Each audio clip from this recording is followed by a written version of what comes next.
శ్రీవారి దర్శనానికి వెళుతూ ఉండగా జరిగిన ప్రమాదంలో ఇద్దరు చిన్నారులు ప్రాణాలు కోల్పోయారు. తిరుపతి జిల్లాలో ఘోర రోడ్డు ప్రమాదం జరిగింది. ఆ ప్రమాదంలో ఒక లారీ ఒక కార్ ఎదురెదురుగా వచ్చి ఢీ కొనడంతో ఈ ప్రమాదం జరిగింది. ఆ ప్రమాదం దృశ్యాలు ఇప్పుడు మీరు ఆర్టీవీ స్క్రీన్ పైన చూస్తున్నారు. కొంత మిమ్మల్ని కలవరపాటు గురి చేసే అవకాశం ఉంటుంది, కానీ ఈ వార్తను మీకు తెలియచేయాలనే ఉద్దేశంతోనే దీన్ని ప్రసారం చేస్తున్నాం.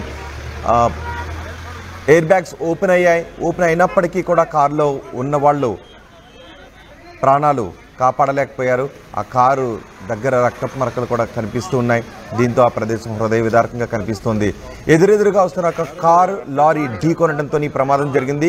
కారు ఒక దశలో పూర్తిగా రైట్ సైడ్కి వెళ్ళిపోయింది. అది సింగిల్ రోడ్. అది లారీ లెఫ్ట్ సైడ్లో వెళ్తుంది. కారు లెఫ్ట్ సైడ్లో రావాల్సిన కారు కొంత రైట్ సైడ్లో మనకి కనిపిస్తుంది. అతివేగం ఈ ప్రమాదానికి కారణంగా కనిపిస్తోంది. ప్రమాదంలో ఇద్దరు చిన్నారులు స్పాట్లోనే చనిపోయారు. మరో ముగ్గురికి తీవ్ర గాయాలయ్యాయి. చంద్రగిరి మండలం పనపాకం దగ్గర ఈ ఘటన చోటు చేసుకుంది. మృతులు జీవన్ విశ్వగా తెలుస్తోంది. కుటుంబంతో కలిసి శ్రీవారి దర్శనానికి వెళుతూ ఉండగా ఈ ప్రమాదం చోటు చేసుకుంది. తమిళనాడు కోయంబత్తూరు నుంచి ఈ కుటుంబం తిరుమల శ్రీవారిని దర్శించుకోవడానికి వస్తున్న సమయంలో మార్గ మధ్యలో